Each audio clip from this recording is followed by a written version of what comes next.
Je m'appelle Jacques Fuenquinos, j'ai 74 ans, j'habite à Évry-Courcouronnes dans l'Essonne et je suis président depuis 8 ans de l'association France Acouphènes, donc une association qui est d'utilité publique, qui a fêté ses 33 ans et qui s'occupe de 4 pathologies, les acouphènes, la maladie de Ménière, le neurinome de l'acoustique et aussi l'hyperacousie.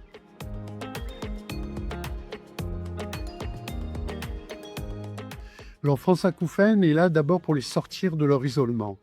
Parce que la réaction d'une personne acouphénique, c'est dans un premier temps être en colère, de faire du nomadisme médical pour trouver le fakir qui va les remettre comme avant et qui n'existe pas. Et puis, comme ils s'aperçoivent que ils sont dans une impasse, ils se replient sur eux. Ils ne font plus rien. On a fait un sondage où on a vu que des personnes restaient plus de 7 ans sans consulter. Et même ceux qui consultent, dans 42% des cas, on ne leur donnait rien comme traitement. Et donc, nous, on est une forme de thérapie en soi, puisqu'ils viennent nous voir. Ils s'aperçoivent qu'il y a des gens comme eux qui ont leur pathologie, qui ont leur même ressenti, qui les écoutent, qui les comprennent, parce qu'on a les mêmes symptômes qu'eux. Et donc, on est éligible pour leur parler. On leur explique, nous, comment on vit avec. Et ils s'aperçoivent qu'il y a des gens qui ont leurs mêmes symptômes, qui font des choses.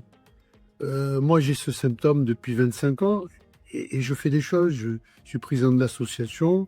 Quand je suis pas bien, je me mets en retrait. Donc, on peut vivre avec les acouphènes. Nous, on est là pour leur donner des conseils, les aider, leur donner les informations qui existent dans notre boîte à outils, on va dire, pour aller mieux.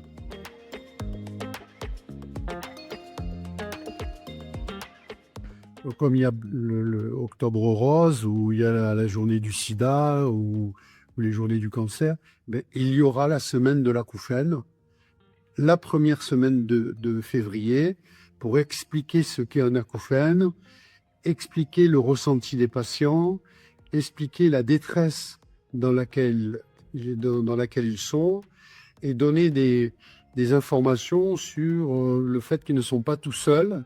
Il y a des associations qui sont là pour les aider, pour les accueillir et qu'on peut vivre quand même avec les acouphènes.